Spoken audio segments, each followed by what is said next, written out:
All right, hey, welcome. In today's trending, we're going to be talking about hiring and training, because a lot of folks really seem to struggle with getting and keeping good cleaners.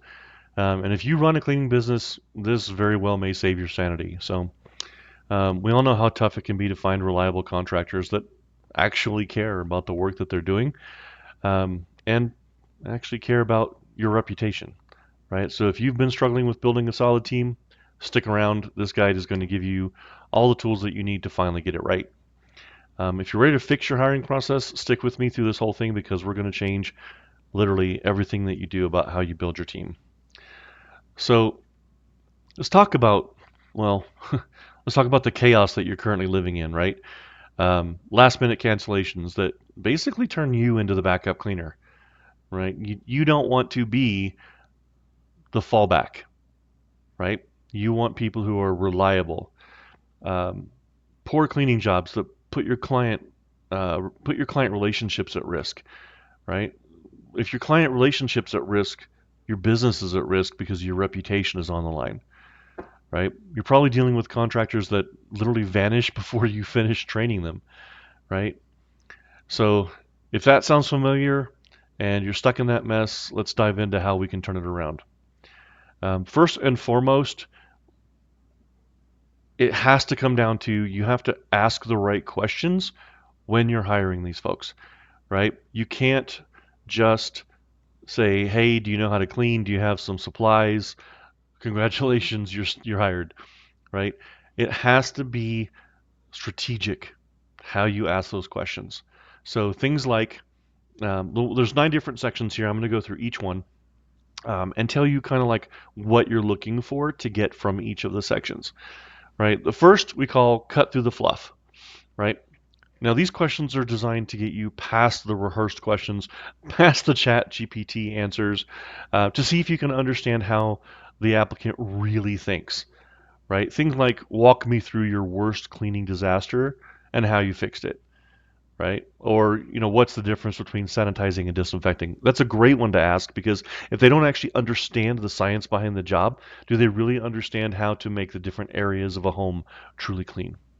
Right? You need people who can handle tough situations, people who know their stuff, not just talking a good game, right? If they can't answer questions like this, they're not ready to represent your business, right? So, can they actually clean, right? Because not everyone can, right? They know how to rub a rag around, but what do they do with that rag?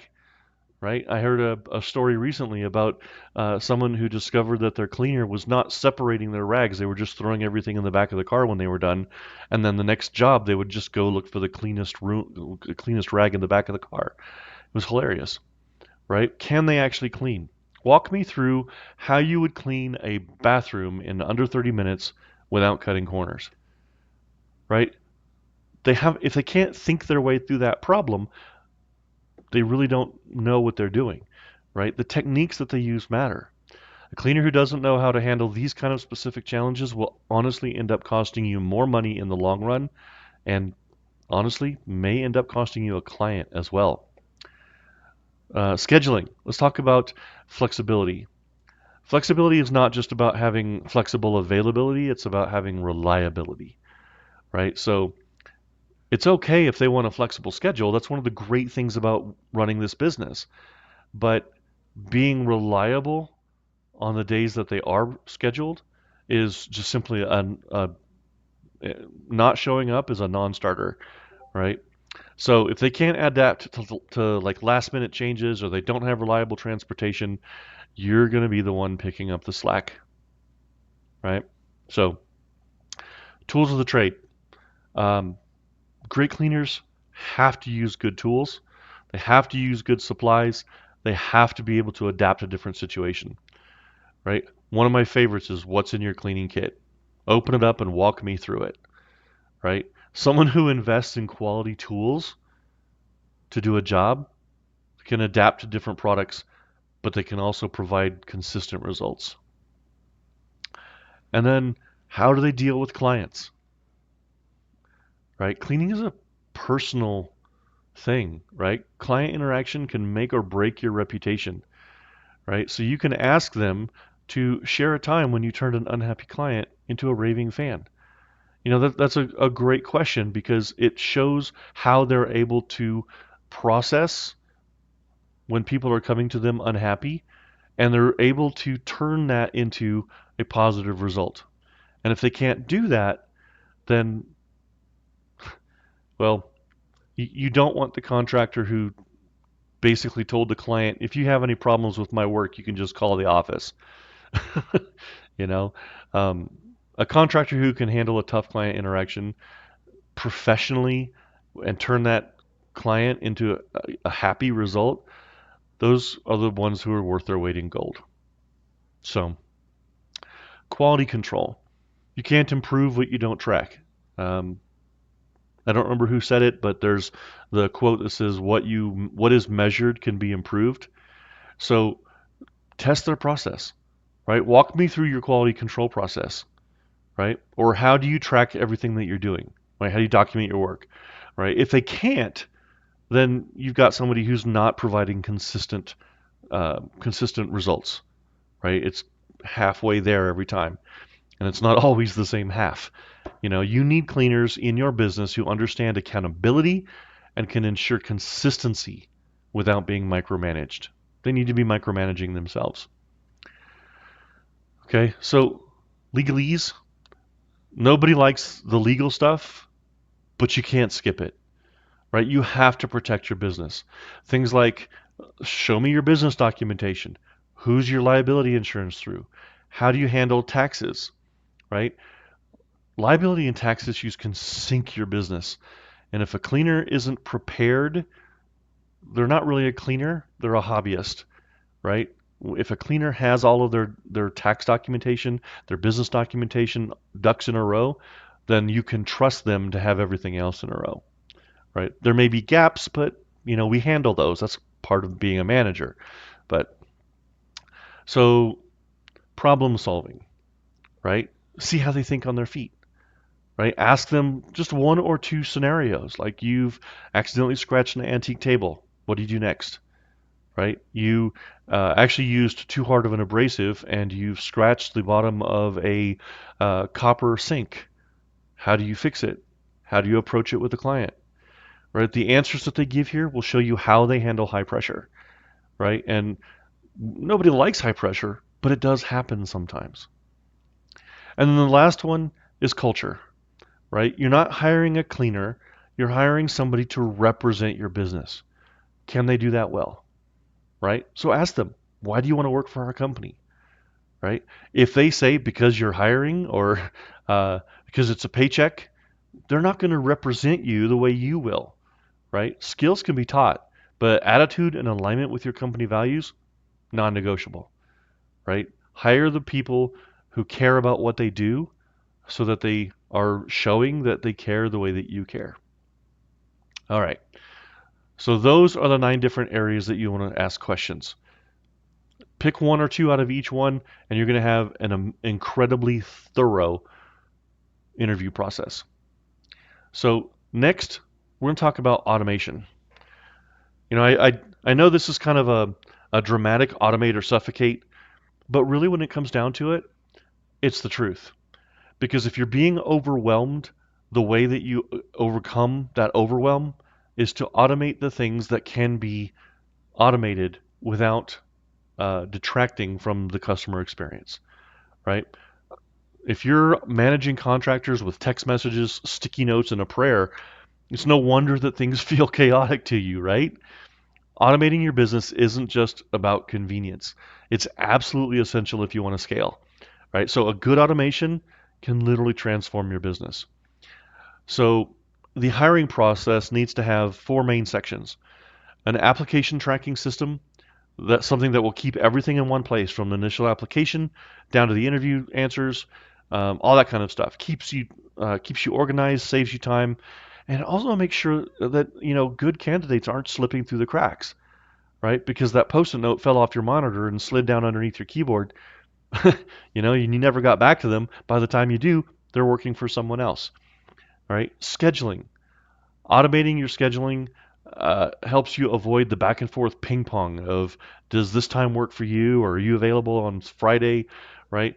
Contractors get their schedules directly Updates happen in real time, and frankly, you stay in control without a constant communication headache.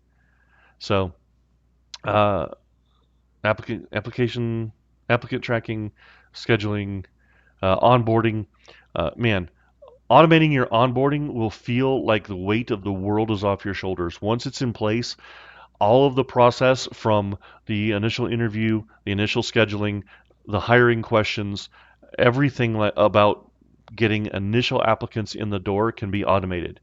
And doing it online isn't just easier, it's smarter, right? Automated workflows that guide new hires through everything that they need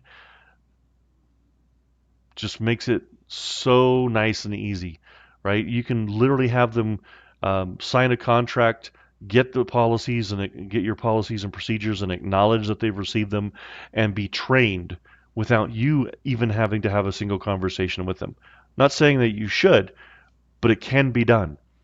And, in this day and age, everybody can handle clicking through a simple onboarding process online, right? If they're not ready to handle working with a modern cleaning company, right?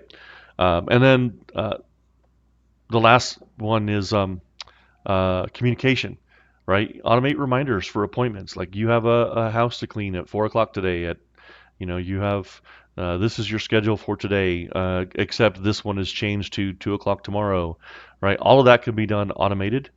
You can also automate the results of a job when your client or when your sorry, when your contractor goes to a client and the client says, "Hey, I forgot you were coming. My wife's in labor. Can you come back next week?"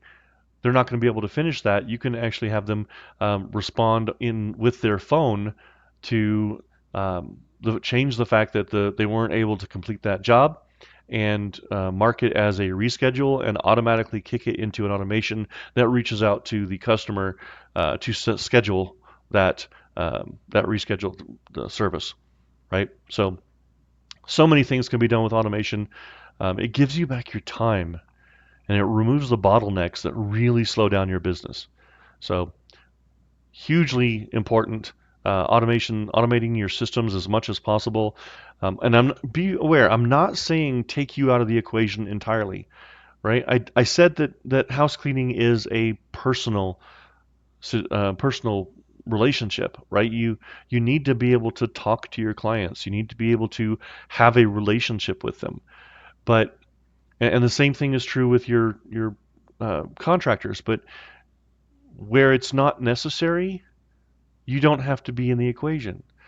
The customer does not need to see your face or hear your voice to to reschedule an appointment, right? In fact, a lot of people don't want to. They just want to click a few buttons and be done, right?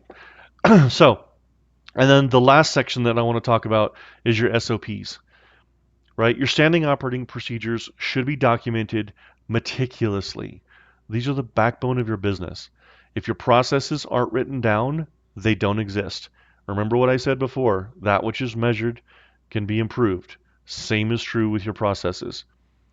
All of your SOPs need to be completed so that they can be delivered to new hires and the new hire can sign off to say, I have read, watched, listened to, etc., all of these and agree to do the work based on these processes. So your SOP should cover your cleaning standards, right? Set clear expectations for every job.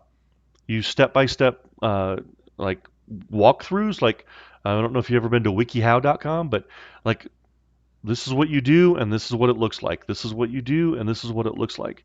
Or it could be even be a video. Whether it's how to clean a bathroom or how to handle a delicate surface, standards ensure consistency, and consistency is what your client wants, right? So cleaning standards, customer service protocols. How should the contractor interact with your client? From how they say hello, how they handle complaints. A clear protocol keeps your reputation intact, right? Remember, contractors represent your brand. They're your remote extensions of your company. They need to know how to interact with customers. The third thing that you want to have in your SOPs are all of your workflows. Create detailed, workable, repeatable workflows for every process. From how do you do a deep clean, how do you track time on the job, how do you report issues with the client. Everything should be spelled out so that it removes the guesswork and ensures that a brand new hire is going to know exactly what to do. And I also want to stress, you don't have to have every single thing in 100% perfection before you implement this. Write it down, do the job, write down what you do. The next time, check it and make sure that what you've written down is everything that you did. And if you missed writing something down, add to it. Over time, your SOPs become the perfect reflection of what you do, right? They should also cover your safety guidelines, right? How does your team handle safety protocols? How do they do things like how do they handle hazardous materials, or how do you clean equipment properly, or how do you report an injury? Excuse me. How do you report an injury? Your team needs to know how to do these things according to what you want in your business, and it's better to be proactive than reactive when it comes to safety, right? A contractor will not want to keep working with you if someone gets hurt or something gets damaged and you don't know how to handle it. So the last one is your quality control. Trust but verify. I like to say, right? You're sending these folks out here to represent you, but you want to measure what they're doing, right? Include checklists for every single job, every type of job, customizing them if you can, because you know implementing the customized checklist for every job makes it so that if there's a check missed, something's not done, right? Um, Whether it's double checking like the high touch areas, ensuring that the little detail bits aren't overlooked, providing checklists to your team helps you maintain quality and consistency. So your automations keep your business running smoothly without you being involved in every little detail. Your SOPs ensure that no matter who is doing the work, the results are consistent, professional, and up to your standards. And with those two things in place, along with good hiring, they give you control, scalability, and peace of mind. So if you're ready to level up, if you want to scale your business, you're tired of feeling overwhelmed, you want to start looking into automations, you want to look into how other people are doing things to save time, I want you to join the Clean Connection. This is a group specifically for business owners like you who are building a business that they want to grow and work for them. So join the Clean Connection by clicking on the link in this document. If you're curious about what it would look like to have me and my team build out an automation for you, like I've described in this training, shoot me a DM. I'll walk you through the whole process. We'll look at your process and we'll see where you're doing things where we could save you a ton of time every week. So either way, happy to have you. Hope this helps, and I'll see you in the group.